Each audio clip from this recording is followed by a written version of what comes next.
Welcome back. The latest Fox News electoral scorecard showing that the battleground map is shifting in Donald Trump's favor as Clinton still holds an electoral vote advantage. So which states are the ones that could make all the difference? Here to break it all down for us, our political panel, Democratic pollster Jessica Tarlov and GOP strategist Ford O'Connell. Thank you both for joining us this morning on Election Day. We made it. It's great to be here. I have to admit with both of you. Well, we appreciate you being here. And Ford, since you said that, I'll let you start. So That's not fair. I'm happy to be here too. That's right. You'll get to wrap it up. So be the procrastinator for us.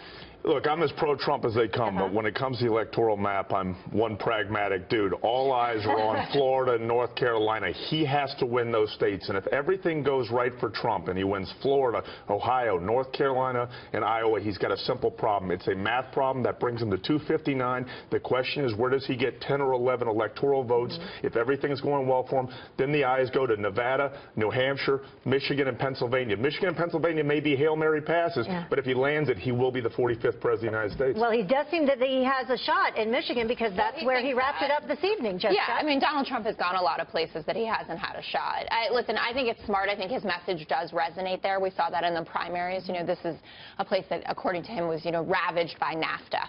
So, talking about his anti-trade, anti-free trade message or the smart trade deal that he will be devising as a president is a smart move. I mean, I just don't see him getting Michigan and Wisconsin, which are his new targets there. Well, with respect to Michigan, here's what you have to watch in that state. What is the black turnout and what is the mix of the white turnout? If the white turnout tends to be more white working class, it very well could be in play. And look, I'll tell you this, the best polling I've seen this entire election is what stops Hillary Clinton goes to. And when she goes backwards on the map like she's doing right now, one thing is clear is that Trump has the momentum. But again, can he get to that magic number of 270 electoral votes? What do you think about that, Jessica, though? That being said, what do you think about the places where Hillary Clinton and her camp has gone in these last days of the election? Does that surprise you? Do you think that they planned that they would have to do that? Yeah, I actually think that they did. And they also have so many fantastic surrogates, which Donald Trump doesn't have. He has to go everywhere himself.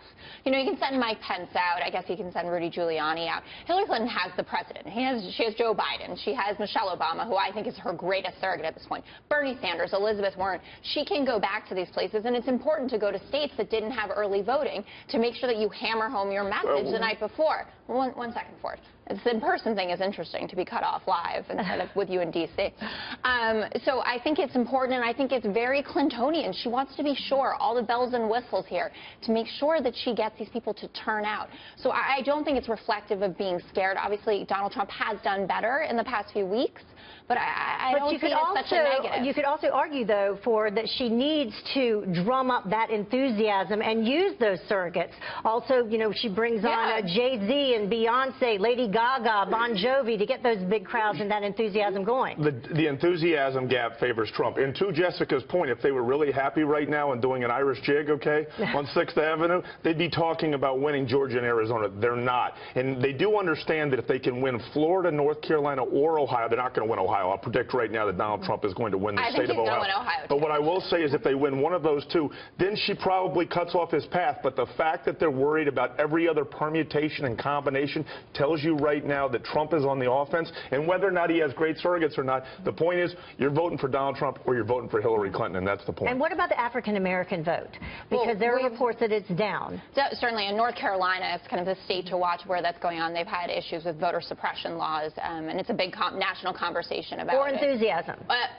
It could be enthusiasm. I think it's more likely. With the number of times that Barack Obama has been in North Carolina, I don't see it as much as enthusiasm, but difficulty voting and getting to the polls. But the Obama coalition and the Hillary coalition are different. I mean, Obama was young people and African Americans, and she's looking at a Latino and female coalition, right? And I mean, we have to watch the women vote here. I mean, Donald Trump is losing white college-educated women by upwards of 30 points, a group that Mitt Romney won by 6. And I think that's actually that's the hidden vote in this election. It comes down to married white women. If they turn out for Donald Trump, he's the 45th president of the United States. They don't like Donald Trump. It is Election Day, so make your vote count. Thank you both for joining us, and we will get your take as the votes come in.